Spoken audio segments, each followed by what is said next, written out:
Salut à toutes et à tous, ici Boris de Rue du Jeu. Ça faisait un petit temps qu'on s'était pas vu pour une vidéo plus classique, en dehors du rush d'Essen qu'on a vécu. Il a fallu que je prenne un petit peu de repos après ça. Mais là, c'est bon, on a joué, je suis requinqué. J'ai plein de retours à vous partager. Tant et si bien qu'aujourd'hui, je vais vous parler de 10 nouveautés différentes. Alors je sais, on s'éloigne un petit peu de la ligne éditoriale de la chaîne qui prône les jeux anciens, la redécouverte de classiques. Mais voilà, on est post-Essen, il y a pas mal de nouveautés dont il faut parler. Et dans ces nouveautés, il y a aussi quelques jeux un tout petit peu plus anciens, je mets des gros guillemets, mais on sait que le marché du jeu va très vite. Il y a des jeux du mois d'août, de septembre, etc. Donc on n'est pas que la tête dans le guidon de la hype, on s'en écarte aussi un petit peu. Voilà, j'espère que cette sélection va vous intéresser. Bienvenue, vous êtes Rue du Jeu, c'est parti!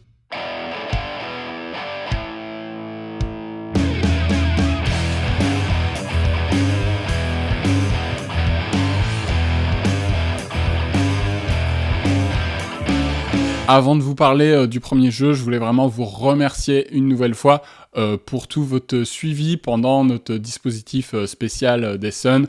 Vous avez été très nombreux et nombreuses à nous envoyer des messages, à nous dire que c'était génial, que vous avez pu un peu vivre le salon grâce à nous, etc.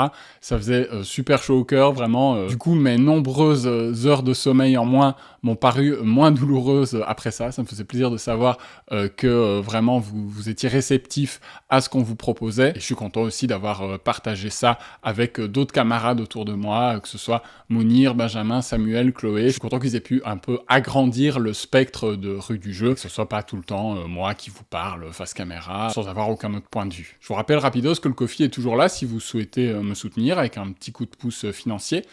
On est très proche de la rétrospective Simone Luciani, hein, le goal va bientôt être atteint, va falloir que je me mette à l'écrire. Et sinon, comme d'habitude, vous pouvez liker, commenter, vous abonner à cette chaîne si c'est pas le cas. On avance, on a dépassé le cap des 1500, c'est super cool. Et voilà, je rêve qu'on atteigne les 2000 d'ici la fin d'année 2023, ce serait absolument fou. Ok, on est parti pour le premier jeu. Alors je vous le disais, il va pas y avoir que des nouveautés d'Essen, il va y avoir aussi quelques jeux qui sont sortis dans les dernières semaines, les derniers mois, dont certaines boîtes qui m'ont été envoyées par des éditeurs. Alors je suis pas du tout contractuellement obligé d'en parler, mais je trouve ça plutôt intéressant d'en faire un retour maintenant que j'ai pu un peu les pratiquer.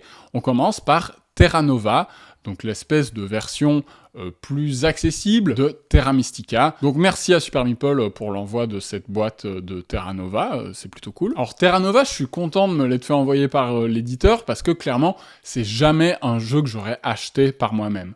Moi, quel est mon rapport à Terra Mystica? J'y ai beaucoup joué au moment de sa sortie et les années qui suivaient. J'en ai fait 30-35 parties.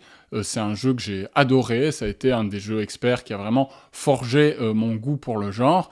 Et puis j'ai découvert Projet Gaïa sur le tard, il y a de ça, je pense, 2 ans, avec Benjamin en fait, et ça a été vraiment une révélation. J'ai tellement adoré toutes les modifications que proposait Projet Gaïa que j'ai revendu mon Terra Mystica. Je me suis dit, ok, mon Projet Gaïa suffit amplement, j'ai plus envie de rejouer à Terra Mystica en fait.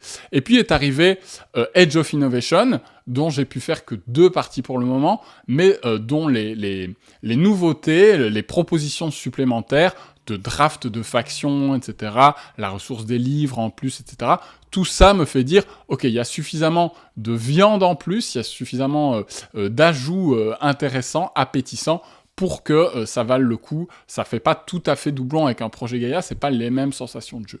Bon bah où est-ce qu'on place Terra Nova dans tout ça? Est-ce qu'il y a de la place pour un Terra Mystica version light? Qu'est-ce qu'on en fait? Et surtout, quand on est plutôt joueur expert que moi, avec qui est-ce qu'on y joue? Alors pour commencer, à quel point est-ce que Terra Nova est vraiment plus accessible, plus facile? Ben déjà, on n'a qu'une seule ressource dans le jeu, au lieu de 2. Donc dans Terra Mystica, vous devez tout le temps faire la part entre les ouvriers, les cubes en bois, et l'argent, les pièces d'or. Et maintenant, tout se construit avec seulement des pièces. Donc on a beaucoup moins besoin de se concentrer sur l'équilibre entre nos revenus. C'est souvent un truc qui est assez dangereux, qui est assez complexe dans Terra Mystica, dans Projet Gaïa. C'est, ok, j'ai plein de sous, mais il me manque des ouvriers. Ou j'ai plein d'ouvriers, mais il me manque des sous. Bah là, on n'a pas à se tracasser de ça. On a une espèce de pool de ressources communs, et tant qu'on en a, on va pouvoir construire des bâtiments. Il n'y a pas de sous-type auquel il faut faire attention. Un autre élément clé de toute cette série de jeux, c'est évidemment l'asymétrie des factions. Bon bah ici, on a moins de factions différentes, parce qu'on a aussi moins de terrains différents. Il y a 5 terrains différents dans le jeu, et donc 10 factions, parce que les plateaux sont toujours recto-verso, et on va pas se mentir, ces factions, elles ont une identité beaucoup moins forte que dans un Terra Mystica, qui insiste énormément là-dessus, sur l'asymétrie des factions, sur leur personnalité, le fait qu'elles ont vraiment un pouvoir unique. Ça donne aussi un jeu parfois moins équilibré, avec clairement une tier list des factions qui est bien établie. C'est encore plus le cas, je trouve, dans Projet Gaïa, qui a vraiment des factions qui sont quasiment injouables compétitivement. On va juste les prendre pour se donner un handicap quand on fait découvrir le jeu à des nouveaux joueurs.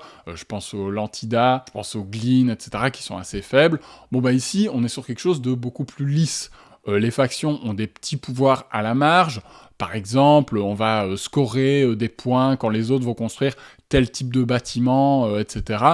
C'est vraiment assez léger. Les coûts des bâtiments aussi vont pas être différenciés, ou alors ça va faire partie du pouvoir de la faction, mais voilà, ça reste très simple. Comme on n'a que 5 terrains, on a aussi que 2 niveaux de pelles, de terraformation, et on ne peut pas améliorer ces pelles pour réduire ce coût.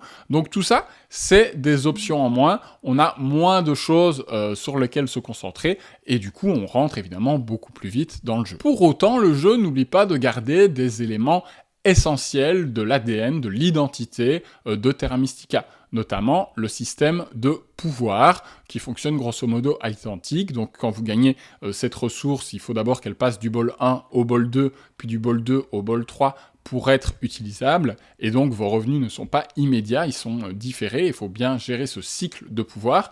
Bon, la différence, c'est qu'ici, on ne peut plus brûler du pouvoir, qui était une option intéressante. On pouvait retirer du jeu un jeton de pouvoir du bol 2 pour pouvoir en amener un autre dans le bol 3. Et donc ça nous rendait notre cycle de pouvoir moins long terme, il pouvait s'essouffler, on pouvait un peu se piéger à cause de ça, mais en même temps ça nous permettait de faire des coups qui n'étaient pas prévus. Ben voilà, là il n'y a plus cette option-là. Ça peut être un peu frustrant quand on est joueur expert, parce qu'il y a des moments, on est à court de ressources et on n'a juste pas d'option pour se donner un nouveau souffle en fait. On n'a pas de possibilité de contourner les barrières que nous donne le jeu. On garde aussi le scoring de manches, donc dans Terra Mystica, il y a 6 manches, là il y en a 5, et à chaque tour, on va nous dire, bah, ce tour-ci, essaye de faire des maisons, ça va te rapporter des points en plus. Essaye de faire des comptoirs, ça va te rapporter des points en plus, etc. Donc ça, le jeu continue de vous guider dans votre stratégie. Vous pouvez évidemment passer à côté de ces objectifs si vous avez d'autres moyens de faire des gros points, mais c'est quand même des jalons à ne pas négliger pour planifier votre stratégie. On garde bien sûr l'idée de réseau, on peut toujours améliorer ses bateaux, on peut toujours construire des ponts, tout ça c'est possible, c'est même un petit peu plus facile de construire des ponts qu'avant, puisqu'on peut payer de l'argent pour les construire, et on veut toujours bien sûr faire des villes, donc des groupements de bâtiments qui ont une valeur de 7 au total, pour arriver à débloquer des petits bonus, et à nouveau se donner ce nouveau souffle en ressources, etc. Ça ne change pas. Au rayon de ce qui a été enlevé, on n'a plus les fameuses pistes de divinités qui dans Terra Mystica peuvent nous rapporter des points en fonction de si on est majoritaire, si on est celui qui allait le plus haut ou pas. On a enlevé ça, on a enlevé cet aspect religion, ce qui veut dire aussi plus de bâtiments temples, et donc plus de possibilités de gagner des nouvelles tuiles qui donnent des revenus, des nouvelles tuiles qui vont nous donner du scoring, etc. Enfin, un dernier ajout qui m'a paru vraiment sympa, c'est l'ajout une variante de joueurs plutôt maligne qui propose de placer des bâtiments neutres sur le plateau au début de certaines manches, et donc ça rend le jeu plus jouable à 2 joueurs. On sait que dans Terra Mystica, c'est cette notion d'adjacence sur la map pour pouvoir se développer, pouvoir payer ses comptoirs moins chers, qui est assez importante, et qui fait que le jeu est un peu moins intéressant à 2. Là, j'ai trouvé que l'ajout était convaincant. Voilà, ça rend le jeu tout à fait sympathique à 2 joueurs. C'est un bon palliatif. Ça remplacera évidemment pas la présence d'un 3e, d'un 4e joueur pour la bagarre sur le plateau principal, mais ça fait le taf. Alors que dire de ce Terra Nova ? Très personnellement, vous l'avez peut-être pressenti, je suis pas complètement convaincu. j'en ai fait 2 parties, c'est pas un jeu auquel j'accroche plus que ça. Alors certes, ça va durer 3-4 fois moins longtemps qu'un Age of Innovation, qui pour info, voilà, une partie à 4 joueurs, moi j'ai dépassé les 4 heures de jeu. C'était une découverte pour beaucoup autour de la table, hein, bien sûr, et il fallait se mettre dedans. Puis surtout, il faut faire le draft, c'est ça qui prend du temps, parce qu'on veut pas se planter, on veut bien construire la faction qui soit vraiment compétitive pour la partie après. Donc ça demande de bien se poser. Et si on n'a pas ça, on sort les plateaux, c'est immédiat, on a des petites fiches qui nous expliquent notre peuple, en 2-2 c'est plié, on est dans la partie, ça dure 5 manches, ça trace. Mais pour autant, voilà, le fait que ça soit rapide ne m'a pas donné suffisamment de plaisir pour que je me dise, bah ok, en fait, ça va remplacer le reste, ou ça va remplacer d'autres jeux de développement intermédiaire que je possède.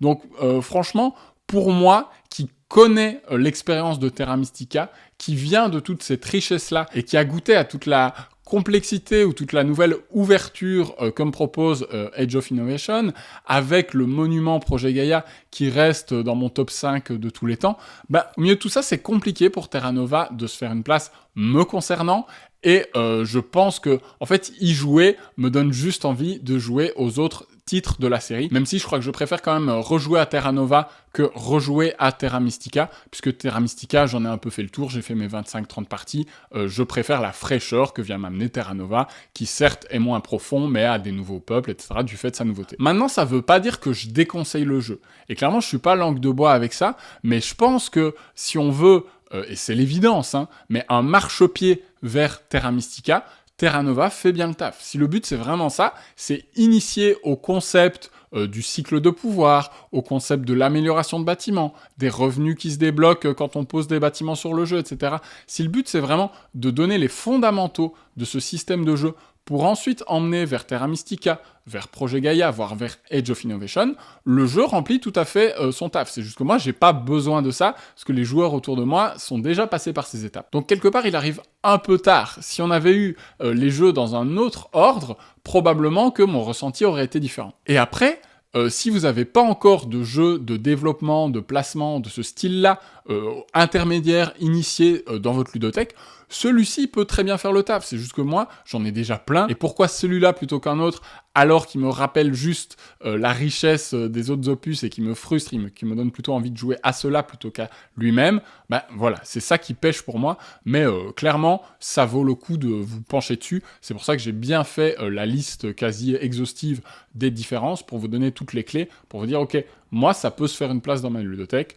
Clairement, je pense que pour certaines personnes, ça peut pas être déconnant. Voilà pour Terra Nova. On va enchaîner avec quelque chose de plus léger. Un petit jeu de pli semi-coopératif, puisque on doit faire des missions un peu à la The Crew, mais autour de la table, il y a un traître. Le pitch du jeu se résume à ça, vraiment, c'est The Crew avec un traître, c'est-à-dire que ça n'a pas plus de prétention que ça, selon moi. Et ça donne aussi les durées de partie, puisqu'on est sur des parties qui vont aller très vite, qui vont durer autour de 10 minutes, un peu comme une game de The Crew qui va très vite et qu'on va gagner ou perdre et en enchaîner. Ben là aussi, chez moi, Inside Job, ça m'a procuré le même plaisir et la même envie d'enchaîner les parties. On ne sait jamais qui va être le traître. Petit à petit, il y a une espèce de méta qui va se créer autour de la table de « Ah, un tel a l'air louche, etc. » Enfin voilà, il faut être client des jeux à rôle caché, mais clairement, moi j'aime ce côté déduction sociale, observer le comportement des autres autour de la table, et dans un jeu de pli, ça marche étonnamment bien. Il y a 4 couleurs de cartes, on est dans du must-follow classique. Si je joue vert, tu dois jouer vert.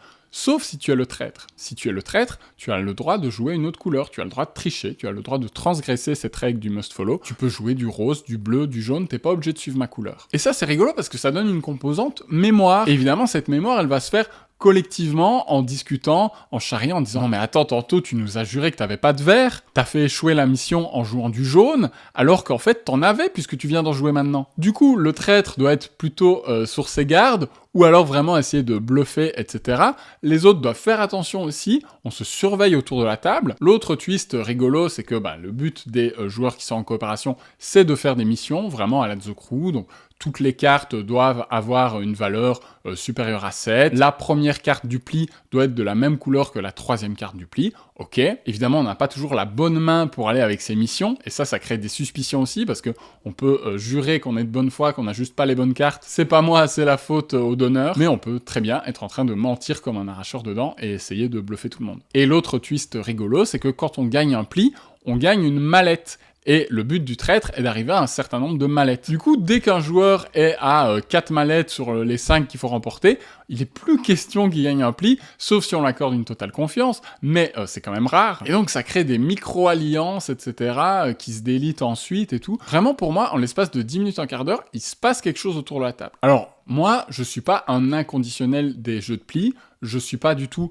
un spécialiste, donc peut-être que les personnes qui vraiment attendent de la profondeur dans un jeu de pli, ont envie de compter les cartes, etc., ne retrouvent pas du tout ça là-dedans. On est vraiment sur du jeu basique de chez basique en termes de règles, c'est les interactions sociales autour de la table qui vont faire que le jeu prend ou pas. Si vous y jouez sans parler, en fait, je pense que c'est assez plat et qu'on s'ennuie. Et d'ailleurs, j'ai vu plusieurs personnes avoir des retours négatifs sur le jeu, donc soyez vigilants, vigilantes. Moi, j'ai apprécié, ça a fonctionné, il y a eu un côté fun quand j'y ai joué avec mes potes, mais peut-être que c'est pas fait pour vous si vous attendez un peu plus de profondeur dans un jeu de pli. En tout cas, je remercie Yellow qui m'a envoyé cette boîte de presse. Et moi, Inside Job, j'en ai déjà fait 5 ou 6 parties.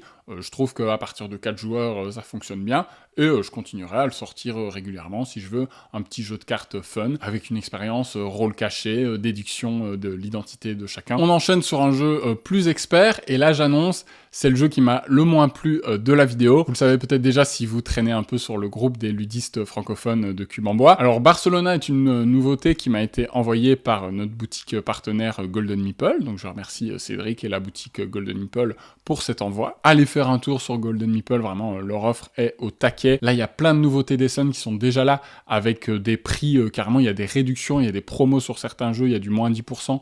Je sais pas comment fait Cédric, clairement, mais ça vaut le coup d'aller voir. Et donc, Barcelona, j'ai voulu l'essayer comme on essayerait une nouveauté, en disant, tiens, c'est le nouveau Board and Dice, je trouve leur jeu pas toujours tout à fait abouti, mais en même temps je suis client, j'aime les jeux experts, il faut que je me frotte à celui-là, pourquoi pas le demander chez Golden Meeple, et ça m'a fait l'effet d'un jeu nul. Pas nul dans le sens où c'est le pire jeu au monde, ou c'est le pire jeu de l'année, nul dans le sens, l'intérêt pour moi frôle le 0, je n'y trouve aucun plaisir, aucune satisfaction. Et je vais essayer de vous expliquer pourquoi. Dans Barcelona, on nous propose évidemment de construire Barcelone. Pour ce faire, c'est du placement d'ouvriers. On va se placer à une intersection, à un croisement de Barcelone.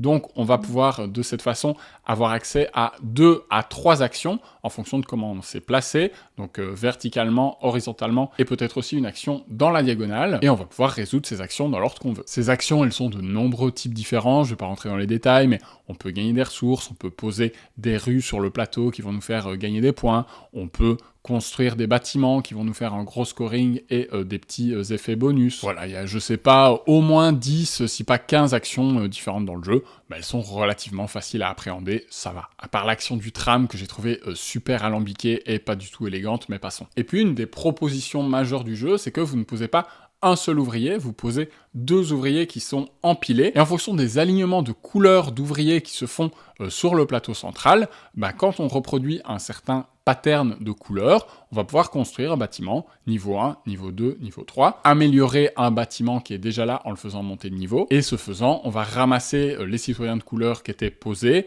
on va les mettre sur cette piste de scoring là, et on va gagner autant de points que la valeur la plus faible encore visible. Donc au début du jeu, ça va être du 1 point, du 2 points, et petit à petit, ça va monter en puissance, et évidemment, vous allez essayer de choisir les bonnes couleurs de citoyens pour optimiser votre scoring, pour qu'il recouvre les cases les plus faibles et pour gagner toujours plus de points. Parce que c'est ça, Barcelona, c'est incontestablement ce qu'on appelle en langage ludique de la salade de points. C'est-à-dire que vous allez scorer tout le temps. Vous allez faire des tours à 20, à 30 points d'un coup.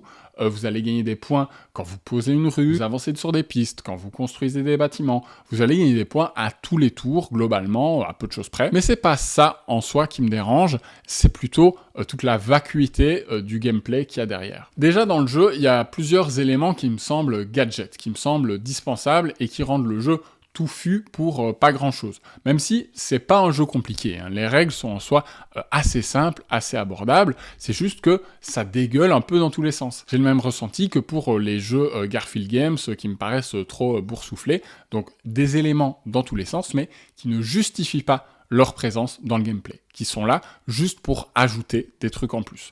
Le genre de truc qu'un éditeur un peu radical aurait enlevé pour proposer une expérience plus digeste, plus élégante, plus ciselée.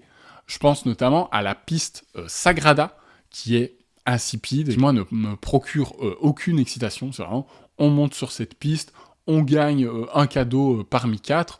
J'ai pas envie de me dépêcher pour monter sur cette piste. Quand on me dit « Ah voilà, t'as construit la Sagrada, tu gagnes 15 points », je suis là. Ok. Il y a une autre piste qui est plus centrale, la piste Cerda, qui est un multiplicateur de scoring de l'objectif, parce qu'on a un objectif par grande phase du jeu, et ça va complètement diriger notre stratégie. Le jeu va nous dire « fais ça ». Évidemment, on va vouloir monter sur cette piste de multiplicateur, sauf qu'on monte dessus de manière naturelle un petit peu tout le temps. On monte dessus quand on construit un bâtiment, on monte dessus quand on vide une pile de route, quand on vide une pile de disques de notre plateau.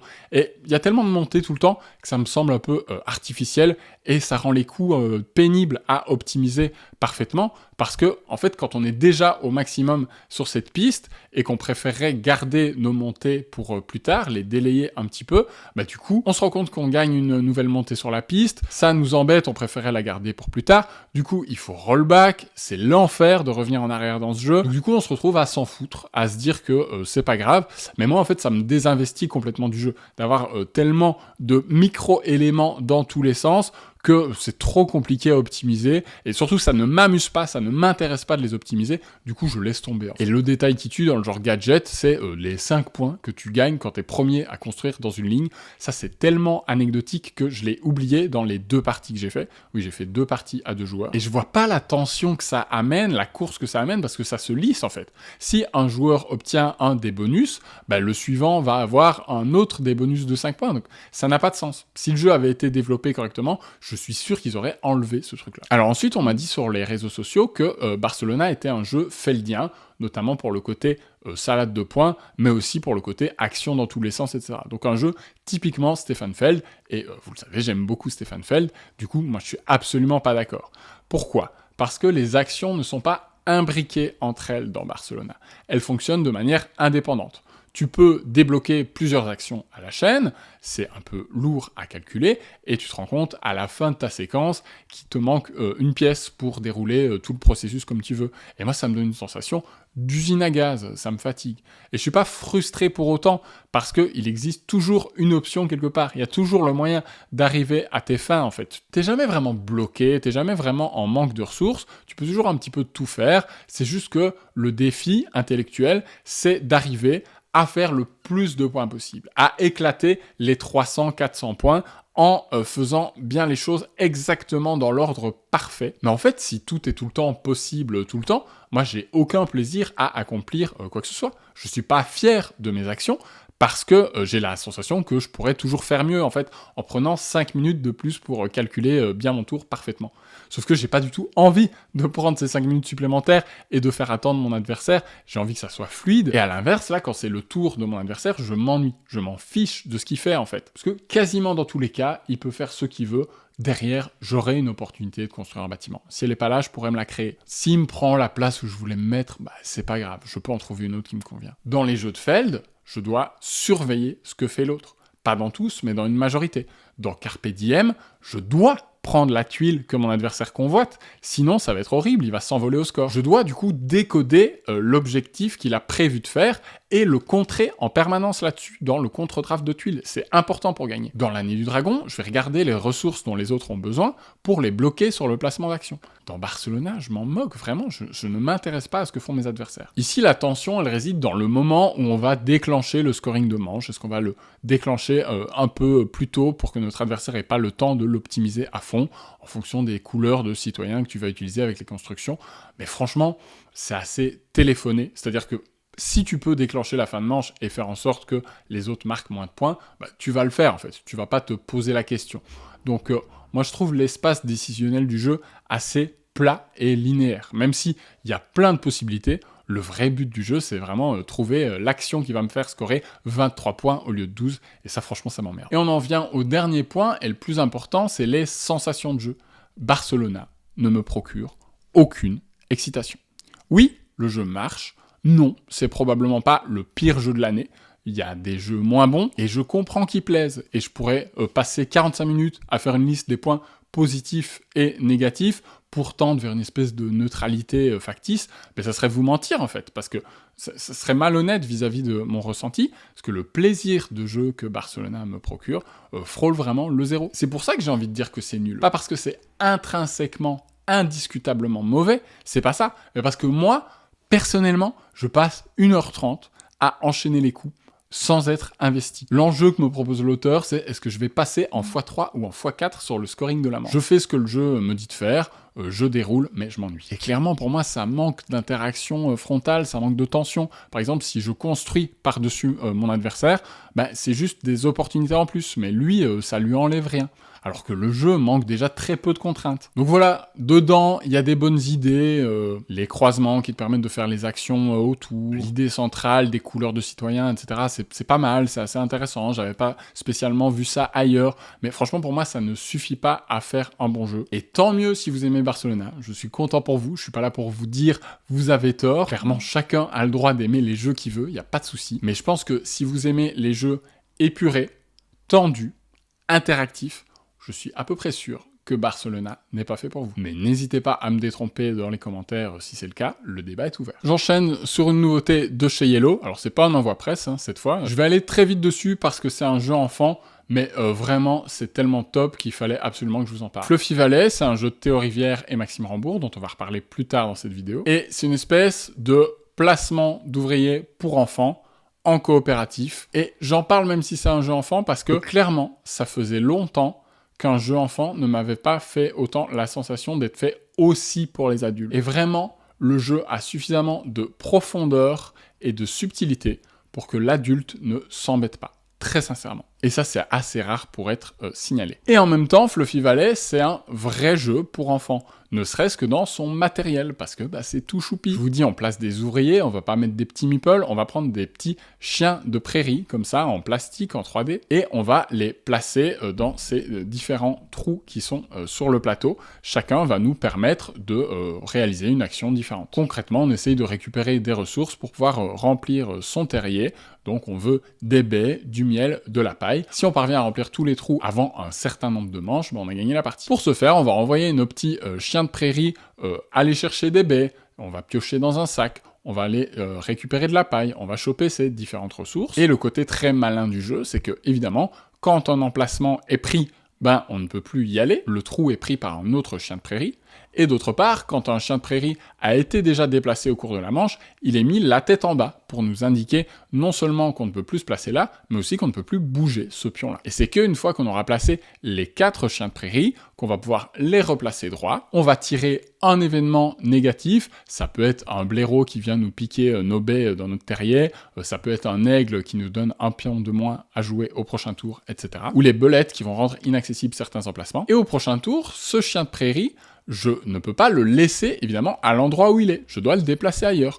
Donc, mine de rien, il faut planifier ces déplacements sur 1, 2 tours, voire sur une manche complète, pour parvenir à vraiment optimiser. Et c'est nécessaire, parce que le jeu est dur. Vraiment, le jeu ne vous fait pas de cadeau, et en mode facile, il nous a fallu 2-3 parties avec ma fille pour y arriver, et je vous jure que je suis en mode tryhard, Je la laisse choisir un peu ce qu'elle veut, mais si elle fait n'importe quoi, je lui fais remarquer, attention, il nous manque cette ressource-là, faire ce mouvement-là, c'est un petit peu risqué, etc. Il y a une notion de prise de risque très intéressante dans le jeu, parce qu'on peut thésauriser des ressources sur la table au milieu de la prairie, tant qu'on veut, mais évidemment, il y a des cartes renards qui peuvent nous piquer tout d'un coup. Ou alors, on peut jouer la sûreté, et là, c'est le petit élément mécanique sympa, c'est que pour envoyer les ressources dans le terrier, on utilise le petit toboggan, on glisse les jetons dans la fente, et hop, ils atterrissent dans notre terrier. Franchement, ça, les enfants kiffent. Mais à ce moment-là, avec cette action, on ne va pouvoir envoyer qu'un seul type de ressources à la fois. Donc, il va falloir y aller plusieurs fois et de nouveau bien planifier ses déplacements. Donc est-ce que j'attends d'avoir beaucoup de ressources pour en envoyer plein d'un coup ou est-ce que je prends le risque quitte à me les faire voler si ça dérape? On peut aussi débloquer des pouvoirs spéciaux, on peut acheter des pouvoirs spéciaux à un personnage et il y en a pas mal de différentes ce qui rend le jeu assez rejouable et vraiment satisfaisant dans les coups. Quand on a débloqué un pouvoir spécial et qu'on l'utilise à bon escient, c'est plaisant. Il y a une case pour refaire une action qu'un chien de prairie a déjà fait pendant la manche.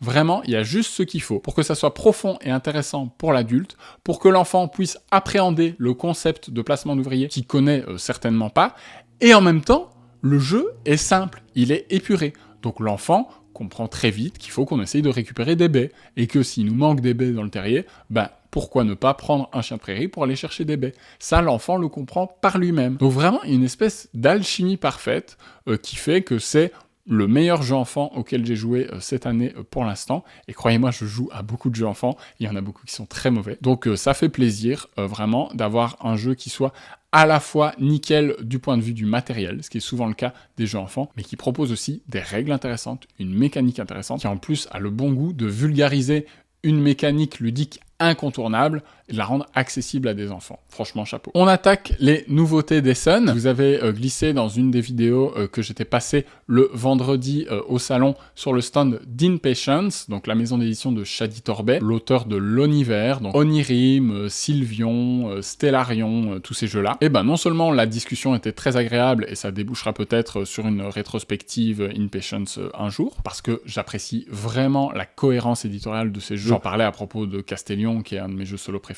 Mais plus concrètement, Shadi Torbet m'a aussi offert deux jeux, Scoventir, une de leurs dernières nouveautés, et Siberion, qui est le nouveau jeu dans la gamme de l'univers. Et donc j'ai eu l'occasion de l'essayer, d'en faire 2-3 parties pour vous dire ce que j'en pense. Siberion m'a vraiment donné le sentiment d'une réussite améliorée. Et c'est pas péjoratif quand je dis ça. On va essayer d'avoir certaines cartes devant nous pour pouvoir réparer des machines qui sont au centre de la table. Par exemple, la machine de gauche me dit « tu dois avoir 2 robots oranges pour réparer cette machine », celle du milieu me dit « tu dois avoir 2 robots bleus », etc. Et puis moi j'ai ma petite rivière de 5 cartes, et j'essaye d'avoir les bonnes cartes au bon moment pour pouvoir réparer au moins une machine à chaque tour. Parce que si j'ai pas au moins réparé une machine à chaque tour, je vais avoir une pénalité, je vais perdre une vie. Au début de la partie, des vies, on en a qu'une, donc on a le droit qu'à une erreur. Autant vous dire que c'est plutôt chaud. Et évidemment, le jeu ne se limite pas à ça, sinon ça serait pas très intéressant. Non, le twist de Siberion, c'est que chacune de ces cartes qu'on va dépenser pour réparer les machines, elles ont aussi des capacités spéciales en fonction de leur couleur. Et dans le jeu, on a ce petit tableau de compétences dans lequel on va progresser pour petit à petit donner des capacités plus puissantes à nos couleurs de cartes. Ce qui m'a surpris et qu'en même temps j'ai aimé, c'est que les cartes n'ont au début aucune capacité. Donc au tout début, on peut jeter les cartes pour déclencher leur effet, sauf qu'il n'y a pas d'effet. Et donc très vite dans le jeu, dès qu'on va avoir réparé quelques machines, on va pouvoir dépenser ces machines qu'on a réparées pour progresser, faire avancer notre petite figurine et débloquer des compétences supplémentaires. Et là, il va y avoir des choix intéressants de quelle couleur est-ce que j'améliore. On va pouvoir stocker des cartes pour plus tard, on va pouvoir en piocher des nouvelles du paquet, sauf qu'elles sont éphémères, elles seront activables que ce tour-là, donc il faut trouver un moyen de bien les utiliser. On va pouvoir regarder des cartes de la pioche, en choisir une parmi un certain nombre. Tout ça est assez classique, mais ça marche très bien. Il y a vraiment un feeling de réussite dans laquelle vous aurez des pouvoirs spéciaux, et c'est vous qui choisissez la façon dont vous débloquez les pouvoirs spéciaux de vos cartes, donc c'est intéressant, ça se joue vite, clairement on manipule les cartes, on voit très vite, ok, là, j'ai de quoi réparer cette machine-là, bim, je défausse, je passe à la manche suivante, je remplis mes cartes, et on enchaîne comme ça, on fait tout le paquet. Donc c'est très plaisant. Moi, j'ai apprécié. Je le mets pas au niveau d'un Castellion, c'est pas le coup de cœur incroyable, c'est pas le jeu solo qui va hanter mes nuits, mais en même temps, je suis pas un joueur solo invétéré. Mais clairement, la proposition me convainc plus que Aérion, par exemple, qui donnait lieu à des lancers de dés parfois un petit peu basiques, et surtout, j'ai trouvé assez lourd en manipulation. Ici, ce que j'aime dans Siberion, c'est qu'on va juste manipuler les cartes et pouvoir enchaîner très très vite. On a très peu d'attente, de maintenance entre les manches, donc ça déroule, et c'est ça qu'on veut dans un jeu solo quand même. Je précise que j'ai pas encore essayé toutes les extensions, comme d'habitude, il y a 3-4 extensions, modes de jeu différents dans la boîte, on peut aussi y jouer à 2, etc. Donc comme d'habitude, ça, il n'y a pas de souci avec l'univers, le jeu recèle une certaine richesse si vous accrochez, mais il faut accrocher au principe de base. Et donc si l'idée d'une réussite avec des pouvoirs améliorés vous séduit, clairement, moi je vous recommande Siberion. Dans sa catégorie jeu solo, il est vraiment pas déconnant, il est très sympa. Ensuite, on part du côté de Delicious Game avec Evacuation de Vladimir Souris. Donc moi, je l'avais pas acheté sur le salon, c'est une des acquisitions de Benjamin, mais j'étais tout à fait curieux de le tester, même si j'ai l'impression que Souris n'arrivera jamais à reproduire l'exploit Underwater Cities, qui est vraiment un jeu incroyable auquel j'ai encore joué là tout récemment et dont je me lasse pas du tout. Depuis, ça va vraiment décrescendo pour moi. Praga, je sais que beaucoup l'aiment bien. Moi, au bout de 4 parties, je m'en suis lassé. Messina, j'en ai fait une partie qui m'a semblé ok. J'ai pas eu envie d'approfondir. Même chose pour Woodcraft. J'ai fait ma partie, ça m'a suffi. J'ai pas eu envie de le creuser, en fait. J'en ai pas ressenti le besoin. Et là, malheureusement, c'est pas Evacuation qui va, pour moi, interrompre cette espèce de litanie de déception. Vraiment, j'ai l'impression que Souris est écrasé par le fait de devoir faire un jeu par an et que du coup, il déroule, il les développe tout juste pour qu'ils fonctionnent, pour qu'ils soient plus ou moins équilibrés, mais pour moi, il n'y a pas toute la passion qu'il a mis, je pense, dans un Underwater Cities qu'il a développé pendant plusieurs années avant de le sortir. C'était le premier jeu de Delicious Games, c'était pas son premier jeu à lui, mais c'est le jeu qui a lancé sa boîte, et clairement, on sentait tout le coffre qu'il y avait derrière, et là, pour moi, il ne parvient jamais à remettre suffisamment soit de travail, soit de passion, d'amour, je sais pas exactement ce qui manque, mais dans ces jeux. Evacuation, j'aime bien le thème, j'aime bien la proposition, on vous dit, vous allez partir de l'ancien monde parce que c'est la merde, et vous allez coloniser une nouvelle planète, le nouveau monde. Donc tout le but du jeu va résider à petit à petit amenuiser la production qu'on a sur l'ancien monde, qui est ici à gauche de la photo, et parvenir à l'amener, à la transférer sur le nouveau monde.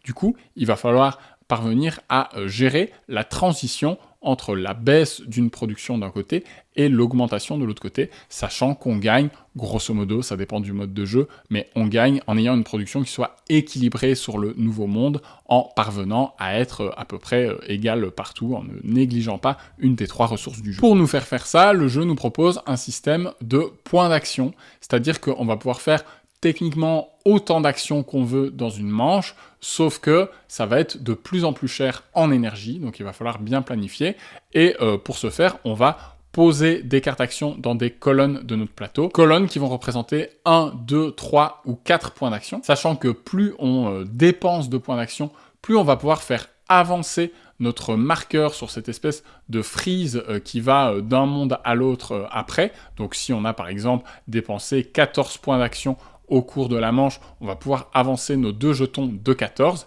Évidemment, ces 2 jetons, ils vont pas pouvoir trop s'éloigner l'un de l'autre. Il peut pas y avoir plus de 1 segment d'écart entre les deux. Donc ça nous demande de bien compter. C'est vraiment un jeu de comptable là-dessus. Donc vous allez me dire, ok, il n'y a aucun intérêt à faire des petites actions. Si, puisque l'action à 1 est techniquement plus intéressante que l'action à 4. Et puis aussi, à chaque tour, le jeu vous donne un objectif à remplir. Donc là, il nous dit, si tu fais 9 exactement, tu vas avoir ce bonus-là. Si tu fais 12 exactement, tu vas avoir ce bonus-là. Donc, grosso modo, vous allez planifier votre manche pour que ça fasse 9 ou 12 exactement. Ou alors, vous allez décider de vous en foutre. Vous allez complètement exploser ces paliers-là. Et là, c'est la foire à la saucisse. Vous pouvez essayer de faire vraiment d'empiler les actions pour que vos marqueurs avancent énormément. Alors, qu'est-ce qui me gêne là-dedans ? Encore une fois, comme dans Barcelona, c'est l'absence de plaisir de jeu. C'est vraiment les sensations qui ne sont pas au rendez-vous pour moi.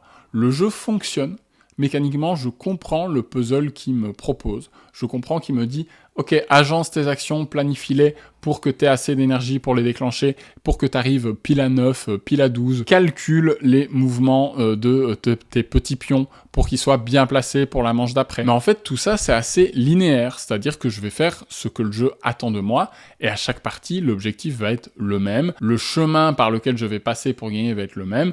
C'est vraiment diminuer ma production de ce côté-là pour l'augmenter de ce côté-là.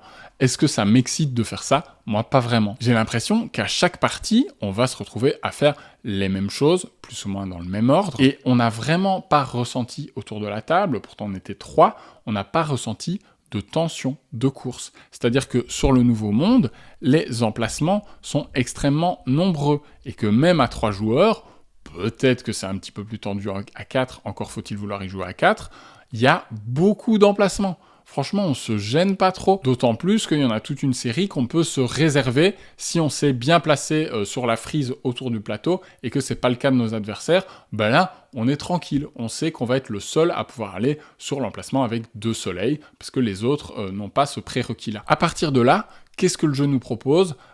Pour augmenter tes points, fais des objectifs de pattern. Donc place 3 bâtiments dans la même diagonale. Place 2 bâtiments dans la zone montagneuse adjacents entre eux. Mais ça m'intéresse pas en fait. Vraiment, encore une fois, je retrouve du coup ce côté linéaire. Je me retrouve juste à faire ce que le jeu me dit de faire. Il n'y a pas d'espace de décision, il n'y a pas d'ouverture dans les stratégies selon moi. Et c'est un ressenti après une partie, évidemment. Donc je suis pas catégorique. Mais par contre, il y a un élément sur lequel je suis catégorique, c'est que j'ai pas envie d'y rejouer. Parce que ce côté fais des objectifs de pattern, et en plus, si dans la rivière, il sort telle carte que tu as déjà faite, hop, tu t'en empares, et c'est des points gratos. Clairement, la récompense est beaucoup trop importante, il y a beaucoup trop d'aléatoires, je trouve ça inacceptable dans un jeu de gestion de plus de 2 heures. Le jeu va nous proposer de construire des stades pour gagner des points de bonheur, les petits smileys là, qui vont servir à départager les égalités, ou à vous faire scorer 2 points si vous êtes majoritaire dessus en fin de partie. C'est ennuyeux. Vraiment, il n'y a rien dans le jeu qui m'a donné des palpitations. J'ai déroulé mon plan sans trop d'accro. À la fin, j'avais moins construit de stade, donc du coup, Benjamin m'a dépassé d'une courte tête. Je n'en avais rien à faire. Ça m'a vraiment rien fait de perdre, ça m'aurait rien fait de gagner. Vraiment, je n'étais pas investi. Et à partir de la moitié de la partie, je me suis ennuyé. Pareil, il y a un arbre de technologie. Vous avez 3 colonnes avec 3 technologies qui sont asymétriques, qui vous sont propres.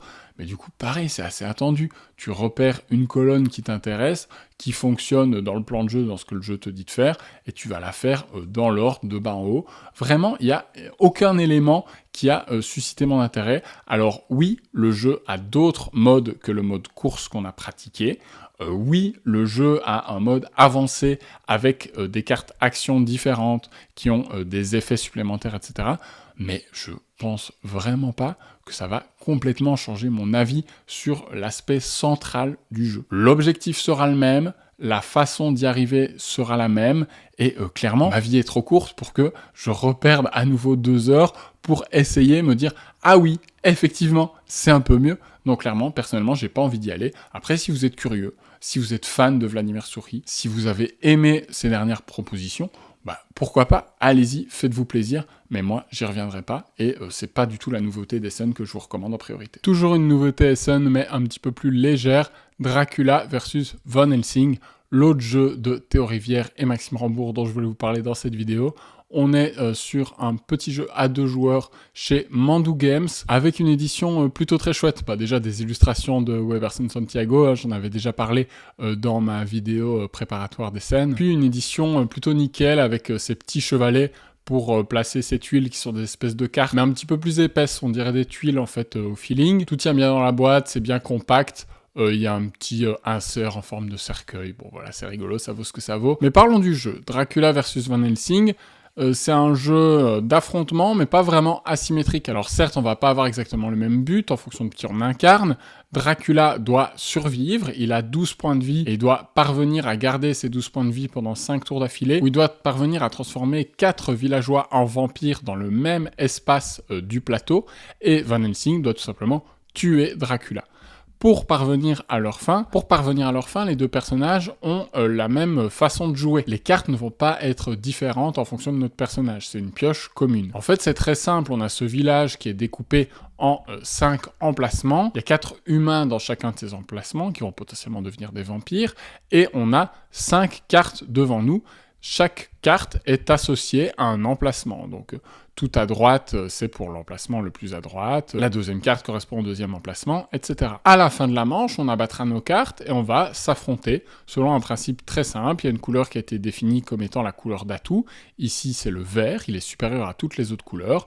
Donc si j'ai une couleur d'atout quelque part et que mon adversaire à face n'en a pas, c'est moi qui gagne le point. Donc si je suis Dracula, je transforme un humain en vampire, et si je suis Van Helsing, je fais perdre un point de vie à Dracula. Si aucune des 2 cartes n'est une carte d'atout, alors c'est la carte de plus forte valeur qui va l'emporter, donc les cartes vont jusque 8, donc en principe le 8 bat tout, et en cas d'égalité, ben, il y a une hiérarchie des couleurs qui est aussi appliquée sur le côté du plateau, donc en l'occurrence, rouge est plus fort que mauve et plus fort que jaune. Partant de là, à chaque tour, c'est très simple, on va piocher une carte, et soit on va la défausser directement, soit on va l'échanger avec une de nos cartes sur notre chevalet, et défausser la carte qu'on a remplacée. En fonction de la valeur de la carte qu'on défausse, de 1 à 8, on va déclencher un pouvoir. Et évidemment, ce qui est malin, c'est qu'on a toujours envie de défausser une carte de faible valeur, par exemple un 1, mais quand on défausse un 1, on va déclencher un pouvoir qui est négatif pour nous. On va devoir révéler une de nos cartes à notre adversaire. Donc on lui donne des infos sur comment gagner cet affrontement-là. À l'inverse, on aura rarement envie de défausser une carte de haute valeur, comme un 7 ou un 8, mais leurs pouvoirs vont être très intéressants. Le 7 va pouvoir permettre de changer la couleur d'atout, ce qui fait un retournement de situation complet, parce que pendant toute la manche, on a commencé à accumuler des cartes d'une certaine couleur en se disant « Ok, c'est les cartes les plus fortes », et puis d'un coup, pouf, faut renverser ça. Et le 8, si on le défausse, ça met fin immédiatement à la manche. Parce que comme dans Sea Salt and Pepper, au bout d'un certain moment, on peut choisir de mettre fin à la manche nous-mêmes. Dès qu'il y a 6 cartes dans la défausse, je peux dire « Ok, on s'arrête là. » Mais dans ce cas-là, l'adversaire a un dernier tour. Sauf si je défausse un 8, il faut qu'il y ait tout de même 6 cartes dans la défausse, mais là, je déclenche immédiatement. Mon adversaire n'a pas de dernier tour. Tout ce cocktail-là donne une tension qui est intéressante, où, comme dans ces bons jeux à deux, on se regarde en chien de faïence, on essaye de deviner, on essaye d'utiliser les pouvoirs à bon escient pour faire des déductions, pour comprendre qu'est-ce qui a été mis là. On va aussi, petit à petit, choisir de perdre certaines batailles pour en gagner d'autres. Clairement, si vous êtes Van Helsing, moi je joue toujours Van Helsing, parce que comme vous le savez, Maud, elle choisit un camp et elle s'y tient. On a fait 3 parties déjà. En tant que Van Helsing, je dois surveiller, au bout d'un certain temps, s'il y a une zone où Dracula a 3 vampires, c'est chaud. Je dois absolument maximiser cette zone-là et m'assurer de ne pas perdre cette zone, sinon c'est la défaite instantanée. Donc tout ça va changer un petit peu la dynamique. Les 5 manches sont structurées de la même façon, on pioche des cartes, on les défausse, mais petit à petit, on va pas avoir tout à fait les mêmes objectifs. Au début, on cherche tout simplement à gagner quoi qu'il arrive, et au fur et à mesure, certaines zones deviennent plus stratégiques que d'autres, plus capitales que d'autres. Donc tout ça, c'est vraiment malin, le feeling est agréable, c'est pas un jeu très profond, on est vraiment sur du jeu de défausse, d'agencement, de gestion de main, qui rappelle un peu Sea Salt and Pepper. Il y a toujours pas mal de chance, évidemment, si on a une main avec plein de couleurs d'atouts, on démarre mieux que notre adversaire, même si, on l'a dit, il a des façons de s'en sortir en changeant la couleur d'atout, etc. Il y a une part de chance, de hasard du tirage, évidemment, elle est inhérente à ce type de jeu. Mais vraiment, ça donne un jeu d'affrontement très frais, en 20 minutes, une demi-heure, avec du bluff, des effets bien retors. On s'amuse, il se passe des choses autour de la table, on tente des coups, on prend des risques, les effets sont bien pensés, il y en a 8 différents, mais ils s'intègrent facilement. Donc il y a tout ce qu'il faut pour faire un chouette jeu à deux de cette fin d'année. Je sais pas combien de parties on va en faire, parce que ça se renouvelle pas non plus énormément, mais c'est très agréable, c'est bien retors, ça a ce qu'il faut de piquant. Et là, c'est notre jeu du moment, en couple, quand on est trop fatigué pour faire quelque chose de conséquent, c'est d'office ce jeu-là qui sort, déjà 3 parties, et je pense qu'il y en aura quelques autres. Une nouveauté dont j'ai déjà fait 2 parties, une à 3 et une à 4 joueurs, c'est Kutnaora de City of Silver, le dernier jeu de chez CGE. On en a déjà parlé dans la vidéo d'Essen, on était très fatigués, donc là je vais juste confirmer mes impressions et mon ressenti très positif, surtout après cette nouvelle partie à 4 joueurs. Je trouve le jeu vraiment très rafraîchissant, parce qu'il est extrêmement interactif dans le sens où il y a une vraie imbrication entre les joueurs et c'est eux qui vont donner le tempo de la partie. C'est eux qui vont gérer l'économie. Cette économie fluctuante, pour rappel, elle se passe avec ces espèces de présentoirs en carton. En fonction des actions des joueurs, la population va augmenter et les prix des ressources vont augmenter parce que la demande envers ces ressources sera plus importante. À l'inverse, quand un bâtiment d'un type donné est construit, la valeur de cette ressource va diminuer parce que l'offre est plus importante et donc la demande l'est moins. Et tout ça va donner des questions de timing, de tempo absolument passionnantes pour peu qu'on comprenne un petit peu la logique qu'il y a derrière le jeu. C'est pas très compliqué à comprendre, cette notion d'offre et de demande, mais clairement, si on prend pas le temps de l'expliquer au début de la partie, on va jouer un peu au hasard et on va faire du king-making involontairement. On va avantager tel adversaire parce qu'on va faire baisser la valeur du bois juste avant qu'il construise un bâtiment qui coûte du bois. Ou on va augmenter la valeur de la bière juste avant que le joueur qui a une énorme production en bière prenne ses revenus. Là encore, on va l'avantager inutilement, c'est dommage. Mais une fois qu'on a bien intégré ce système, le jeu devient très intéressant parce qu'on maîtrise ses actions. On doit trouver le bon moment pour les déclencher de manière opportune sans trop avantager pour que les bénéfices que ça nous apporte n'avantage pas trop les adversaires. Donc par exemple, faire baisser le cours du bois et puis tout de suite le remonter derrière par une autre action, en sachant qu'on joue 2 cartes actions par tour, ou au dernier tour de la manche, on n'en joue qu'une seule. Donc tout ça peut avoir son importance, donc il faut bien planifier sa séquence, tout en s'adaptant à ce que font les autres. Ça dépend quel est votre genre de jeu, mais si vous appréciez les jeux très interactifs comme ça, où ce sont vraiment les joueurs et joueuses qui vont donner le tempo, qui vont déterminer aussi le scoring, puisqu'il y a des couleurs de citoyens qui sont chacune associées à des scorings très précis, et là encore, c'est les choix des joueurs qui vont faire que telle ou telle couleur de citoyen va être mise en jeu. C'est les choix des joueurs qui vont faire en sorte que ce citoyen va être déplacé de la zone de jeu à la zone de scoring, qui score pour tout le monde à la fin de la manche. Donc il faut bien faire attention à ne pas avantager les autres et à ce que ça soit davantage profitable à nous qu'à d'autres. Donc clairement, c'est le genre de jeu où soit il faut bien discuter, bien accepter l'interaction ouverte et le fait de dire « Attends, ne fais pas ça, tu vas avantager machin. Si vous êtes allergique à ça, attention. » Ou alors, il faut faire en sorte que tout le monde ait le même niveau, que les concepts de base soient bien acquis et qu'on progresse ensemble dans la découverte du jeu. Et qu'on progresse ensemble dans la découverte du jeu, c'est une option aussi. Mais clairement, c'est un jeu où le kingmaking peut être très important. C'est le cas aussi de jeux comme Hansa Teutonica, etc. On peut faire des points involontairement à un joueur si on n'a pas bien compris comment ça fonctionnait. On peut ne pas bloquer un joueur à un moment où il aurait été essentiel de le bloquer. Et ça peut casser la dynamique, ça peut créer certains déséquilibres qui sont vraiment du fait des joueurs, qui sont pas du fait du jeu. Il faut bien être au courant de ça. Mais une fois qu'on a surpassé ça, ou si on apprécie ce type d'interaction, ce qui est mon cas, ben on se régale. Parce que clairement, le jeu est assez simple, il est très fluide dans son déroulement, il y a 5 actions différentes, c'est tout, et on les enchaîne assez naturellement. Avec ce système, je le rappelle, de double carte action, il faut bien réfléchir, parce que à chaque fois qu'on joue une action, on en abandonne potentiellement une autre. Donc il y a un espace de décision qui est vraiment très intéressant, qui est très ouvert, et moi j'adore les jeux comme ça. Je trouve que ça faisait vraiment longtemps qu'on n'avait pas eu un Eurogame qui propose une telle ouverture, une telle interaction où ce qui va se passer dépend complètement des décisions des joueurs et pas d'autre chose. Donc moi, ça me fait vraiment kiffer. Et j'aime les jeux où l'économie est ouverte, où elle va fluctuer en fonction de nos décisions. J'adore Navigador de McGertz aussi, par exemple, dans ce style-là. Donc clairement, voilà, c'est des genres de jeux qui sont sous-représentés, qui vont pas plaire à tout le monde, mais si la proposition vous tente, bah Kutnaora, vraiment foncez, parce que c'est une proposition qu'on a vraiment pas tous les 4 matins dans le monde du jeu expert. La configuration 4 joueurs semble vraiment être la meilleure. J'ai aucune envie de l'essayer à 2, il y a une espèce de système avec des événements, etc. Ça a pas l'air très bien foutu. C'est peut-être très bien, je sais pas, mais je pense que si vous comptez y jouer uniquement à 2, passez votre chemin. À 3, ça fonctionne, ça tourne bien, on en avait parlé avec Benjamin et Mounir, mais je pense que c'est clairement à 4 que le jeu prend son envol. Avant-dernier jeu de la vidéo, toujours une nouveauté d'Essen, c'est Amalfi Renaissance. Donc on avait pu déjà l'essayer au Salon d'Essen 2022, j'ai récupéré ma boîte au Salon d'Essen 2023, on n'y a pas joué sur le salon puisqu'on savait qu'on le ramenait à la maison. Depuis, j'ai pu en refaire une partie à 3 joueurs, et c'est toujours aussi chouette. Le twist principal du jeu fonctionne vraiment très bien. Donc pour rappel, c'est du placement d'ouvriers, sauf que vos bateaux qui sont vos ouvriers peuvent aussi devenir vos ressources. Donc une case peut vous dire « prends 2 ouvriers et transforme-les en ressources ». Et si ensuite vous dépensez ces ressources, vous récupérez ces ouvriers, vous pouvez à nouveau les envoyer sur le plateau, vous pouvez à nouveau les transformer en ressources. Donc le jeu vous demande pas mal de planification. C'est un jeu assez solitaire dans le puzzle qu'il propose, même si au début du jeu, les emplacements sur le plateau, d'autant plus que oui, c'est du placement d'ouvriers, donc on peut se bloquer sur le plateau, etc.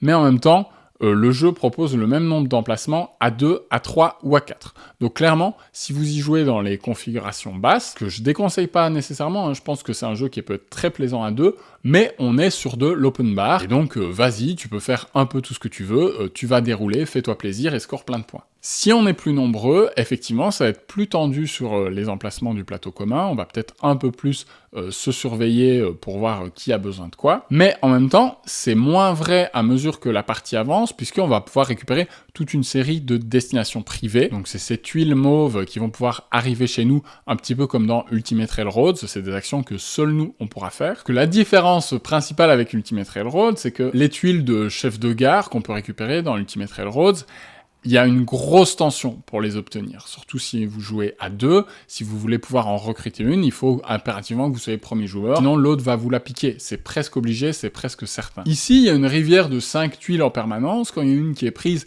elle est remplacée. Alors certes, on peut vous piquer celle qui vous intéressait plus qu'une autre, mais ça s'arrête là. Et donc ces tuiles, c'est très facile de les obtenir, et on a tout intérêt à en obtenir, parce que ça nous donne des possibilités d'action en plus, c'est des possibilités de dépenser nos ressources, donc de récupérer nos bateaux, et en plus on fait des points quand on les récupère. Du coup, ça donne un jeu, à mesure que la partie avance, qui va devenir très permissif, où vous allez pouvoir calculer vos coûts, sans vous soucier de la composante de placement d'ouvriers où les adversaires pourraient vous piquer vos emplacements, puisqu'en fait, les emplacements, une fois qu'ils sont à vous, ils sont à vous. Puisqu'en fait, vous pouvez uniquement vous contenter quasiment d'utiliser vos propres emplacements, et là, il n'y a pas de blocage, on ne peut pas venir vous les prendre. On peut éventuellement construire un phare dessus, ce qui fait que quand vous allez dessus, vous allez donner un petit cadeau à l'adversaire, mais ça s'arrête là. Donc du coup, c'est clairement un jeu assez permissif, assez foire à la saucisse dans la façon dont il vous permet de prolonger votre séquence de jeu de manière assez spectaculaire, d'autant plus si la rivière de cartes fonctionne bien pour vous,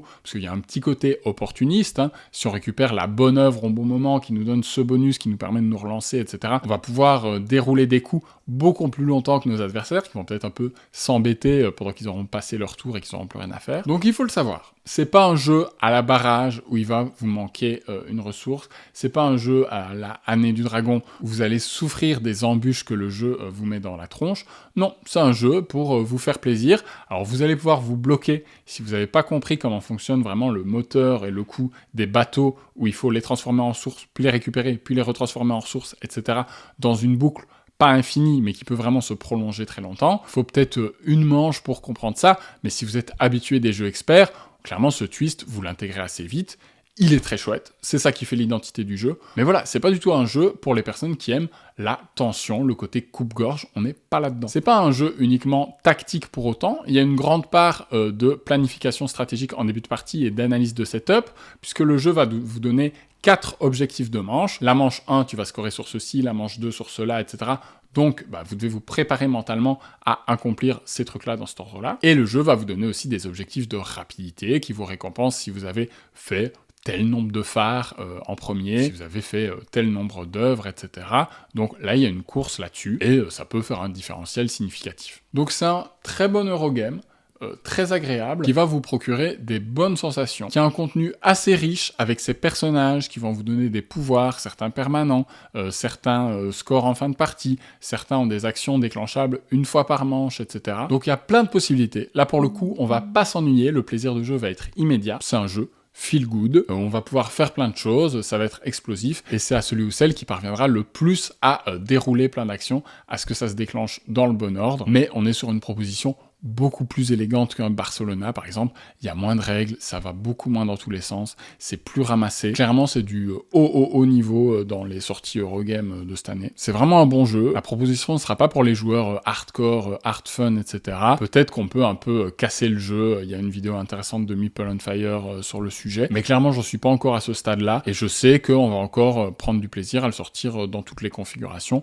et que ça va devenir une espèce d'incontournable auquel on joue pour se faire plaisir. Et chapeau à Silex là-dessus, parce que l'édition est absolument sublime. Pour 65 €, on en a pour son argent. On a un jeu fignolé aux petits oignons qu'on va vite prendre en main et qui va nous procurer du fun. Donc pour moi, malgré les quelques bémols que j'ai évoqués, c'est une réussite. Et enfin, chose promise, chose due, le gros morceau de la vidéo, le gros morceau de cet Essen, un jeu qui a déclenché toute la hype, qui est extrêmement attendu, un jeu que vous m'avez offert grâce à vos dons sur la plateforme Ko-fi, merci pour ça, c'est Nucleum de Simone Luciani et David Turci. Alors j'ai fait 2 parties de Nucleum, une à 2 joueurs, une à 3 joueurs. J'aurais aimé attendre d'avoir essayé toutes les configurations avant de vous proposer la review, et en même temps, je pense que j'ai vu suffisamment du jeu, pour vous en parler, parce que les parties sont assez denses, mes 2 parties ont duré 2h30 chacune, donc j'ai bien eu le temps de me poser, d'appréhender tout ce que le jeu avait à m'offrir, et d'appréhender aussi ses limites, parce qu'il en a. Nucleum est un jeu de développement,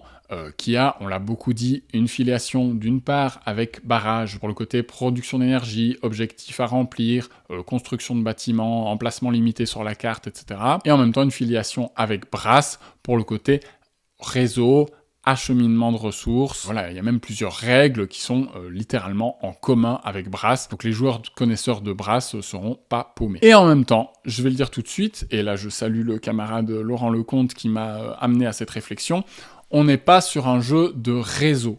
au sens premier du terme, au sens des jeux de train, au sens d'un jeu à la Age of Steam, qui sont des jeux plus coupe-gorge, où l'interaction est assez méchante, où on peut se barrer la route, où on peut casser complètement le jeu de quelqu'un. On n'est pas là-dessus. D'après Laurent Lecomte, le terme adapté serait plutôt jeu de connexion. Parce que dans Nucleum, à son tour, on a le choix entre 3 options. Soit on joue une tuile au-dessus de son plateau, on résout les 2 actions qu'elle nous propose. Soit on recharge, on dit je prends mes revenus, je récupère mes tuiles actions parce que je commence à m'essouffler, et donc je récupère un nouvel amas de ressources, de quoi repartir du bon pied. Soit je vais placer ma tuile sur le plateau central, donc j'abandonne une de mes tuiles actions. Là, cette tuile action, vous l'avez vu, c'est comme des dominos. Si la couleur de ma tuile correspond à la couleur de la ville à côté de laquelle je me place, alors je vais pouvoir déclencher mon action. Et ce qui est intéressant, c'est que mon petit domino, il reste là, et peut-être que plus tard, c'est moi qui vais faire une correspondance, qui vais connecter le mauve avec le mauve pour pouvoir déclencher une nouvelle action qui avait été laissée en suspens. Mais peut-être que ça va être aussi quelqu'un d'autre qui vient déclencher cette action, et qui, s'il fait une correspondance, il va me donner une action à moi aussi, cette fameuse action que j'avais laissée en suspens. Quand on dit ça, on s'imagine un jeu très interactif, où on va être constamment en train d'aller récupérer des opportunités chez les adversaires, leur couper l'herbe sous le pied, etc. Et dans le ressenti, c'est pas vraiment ça. On est plutôt sur un Eurogame assez généreux. C'est là où la filiation avec Barrage trouve, selon moi, vite ses limites, c'est parce qu'on est sur un jeu beaucoup moins punitif que Barrage. Dans Nucleum, je vois pas vraiment dans quel monde on peut foirer sa partie. On peut commencer à un endroit du plateau qui est pas idéal, on peut avoir du mal à remonter dans les ressources parce qu'on a acheté des choses trop coûteuses en ouverture, mais on va pas être au niveau d'un barrage où, bim, l'adversaire construit au-dessus de nous, hop, il récupère toute l'eau qu'on avait convoitée, et c'est foutu, on va faire une manche nulle. Ça n'arrivera pas dans Nucleum. Et c'est aussi pour ça qu'il vaut mieux parler de jeu de connexion que de jeu de réseau. Parce que quand l'adversaire vient se greffer au chemin que vous avez laissé en place, l'interaction est vraiment win-win. Il va déclencher une action, je vais déclencher une action, les deux vont monter sur des pistes, et on pourrait faire exprès de ne pas faire de correspondance, mais en vrai, il n'y a pas vraiment de raison de faire ça, parce que oui, on prive l'adversaire d'une action, mais on se prive aussi nous-mêmes d'une action. Donc du coup, dans Nucleum, la sensation va être beaucoup moins coupe-gorge que dans un barrage. On va avoir tout le temps plein de possibilités d'avoir cette petite ressource qui nous manque. Par exemple, quand on récupère un contrat, c'est gratuit, on ne doit pas payer d'argent, et en plus on gagne un petit bonus. Parce que sur le côté de notre plateau personnel, en fonction de l'emplacement où on va poser le contrat, on va par exemple gagner 2 pièces. Là où dans Barrage, vous devez construire plusieurs bâtiments avant de parvenir à débloquer votre pouvoir, avant de parvenir à débloquer des revenus, etc. Là, dans Nucleum, on va pouvoir très vite, par exemple, si on construit une certaine turbine en début de partie, avoir 2 de production d'énergie gratuite à chaque fois qu'on déclenche l'action. Du coup, il y a plein de petits bâtiments qu'on peut électriser assez vite, puisque pour électriser un bâtiment, il faut parvenir à faire des connexions entre une centrale et soit du charbon, soit de l'uranium, et puis ce bâtiment qu'on veut électriser, en sachant que pour ça, on peut utiliser les chemins des autres joueurs, il n'y a pas de souci là-dessus. Donc ces connexions, elles vont se faire sans trop de mal, et puis parfois, on va pouvoir même se passer de faire ces connexions grâce à tous les bonus qu'on aura récupérés à gauche à droite, qui augmentent notre production en énergie. Et du coup, voilà, en termes de sensations, on n'est pas dans un jeu hyper exigeant. Alors oui, vous allez vous casser la tête si vous voulez que les choses fonctionnent bien, et il y a toute une série de restrictions qui sont assez malines dans le jeu, qui sont vraiment intéressantes, notamment sur vos revenus. Vous allez monter sur vos pistes de revenus, donc là, on pourrait récupérer 8 d'argent, 2 ouvriers, 2 points de victoire en passant, mais ces revenus, on ne va pouvoir les toucher que si on a utilisé suffisamment de tuiles sur notre plateau personnel au-dessus pour qu'elles soient alignées avec nos revenus. Si je passe en boucle en n'ayant joué aucune tuile action au préalable, ça va pas être intéressant, je vais pas toucher mes augmentations de revenus. Une autre restriction intéressante, c'est qu'on va pouvoir déclencher un contrat, le résoudre, que si on choisit l'option de jouer une action au-dessus de notre plateau personnel. Et donc si on place un bonhomme sur le jeu, ou si on recharge qu'on récupère nos revenus, on va pas pouvoir réaliser de contrat. Donc ça, clairement, en fin de partie, ça fait la différence quand vous avez accumulé beaucoup de contrats, que vous avez déjà les conditions pour les remplir, mais vous avez juste pas le temps de les faire, parce que vous voulez parachever vos connexions avant la fin de partie, les taux commencent à se resserrer. Et donc là, ça crée des décisions assez intéressantes. Mais électriser des bâtiments, récupérer des ressources, etc., oui, c'est le but du jeu, mais c'est pas difficile. Ça peut être un peu compliqué le temps que le moteur se mette en place, mais c'est pas un challenge qui va vous mettre à genoux, clairement pas. Le plaisir de jeu va se retrouver ailleurs, il va se retrouver dans cette profusion de bonus et dans cette façon de bien les utiliser. Il y a aussi tout de même une tension sur plusieurs éléments du plateau. Le plateau est vraiment très bien fait en fonction du nombre de joueurs. Donc moi, j'ai pas trouvé que la configuration 2 joueurs ou 3 joueurs étaient des sous-configurations. Alors, j'ai pas encore testé à 4, donc il faut prendre avec des pincettes ce que je dis, mais clairement, les emplacements du plateau, en tout cas, là, il y avait une vraie tension et c'était difficile. Passé un certain temps, j'avais plus d'endroits disponibles pour construire mes turbines. Je devais aller à un autre côté de la map et c'était très compliqué. J'allais devoir faire beaucoup de chemin pour y arriver. Donc j'ai dû trouver des plans B, etc. Donc il y a une tension qui s'exprime à plusieurs égards dans le jeu. Il y a des notions de tempo intéressantes sur à quel moment vous allez passer aussi. Parce que quand vous allez passer, ça va être à la Great Western. On va voir combien d'étoiles vous avez accumulées jusque-là. Et vous allez dépenser d'un coup toutes ces étoiles pour vous placer sur un palier. Sauf que vous ne pouvez vous placer qu'une seule fois par palier de couleur. Donc, si là le joueur rouge s'est mis dans l'espace vert, il ne pourra pas y retourner plus tard dans la partie. Et même s'il a obtenu 6 étoiles, il ne peut pas retourner à cet endroit-là. Donc on peut aller éventuellement plus bas, voire se mettre à 0 et perdre 3 points de victoire, mais gagner un ouvrier et 2 thunes qui nous redonnent un coup de boost. Ça, c'est vraiment le côté Great Western, pour le coup. Ce système de palier-là, il est super intéressant parce que non seulement il va être lié à des objectifs de fin de partie qui sont placés dès le début et en fonction des jalons qu'on pose, de si on va dans telle ou telle partie d'un emplacement, on va pouvoir être en x9 sur certains objectifs ou au contraire essayer de scorer un petit peu sur tous les objectifs. Donc vraiment là il y a beaucoup de planification, il y a un côté qui est intéressant. Et en même temps il y a un côté course puisque quand tous les joueurs ont passé, on va scorer à la barrage 6 points pour le premier, 2 points pour le deuxième, en fonction de qui est le plus élevé sur cette piste des étoiles. Donc ça aussi c'est un élément de tension qui est intéressant. Donc moi j'adore le jeu. Clairement, c'est la nouveauté des Suns pour l'instant qui me plaît le plus, auquel j'ai le plus envie de rejouer, qui m'obsède. Là, j'ai vraiment pris beaucoup de plaisir pendant mes 2 parties. Mais je pense qu'il faut être vigilant, parce qu'il peut être victime de sa hype, et il pourrait se faire trahir par les monuments auxquels on l'a comparé, parce que clairement, il y a moins de tension sur le réseau que dans Brass. L'interaction entre les joueurs est probablement moins ouverte, moins prégnante, moins centrale, et clairement, on est dans un jeu beaucoup moins tendu que Barrage. On n'est pas non plus sur le spectre dans un Tiletum où c'est la profusion constante de ressources, on est quelque part entre les deux, mais voilà, le jeu nous donne pas mal de possibilités d'arriver à nos fins, et le plaisir va se retrouver dans l'optimisation, dans la planification, dans les coups opportunistes qu'on va déclencher, dans la planification pour avoir juste cette petite étoile qui nous manquait pour nous placer pile au bon endroit pour bien scorer cet objectif-là de fin de partie qu'on avait repéré, ou encore dans l'exploitation de son plateau technologie, parce qu'il y a 4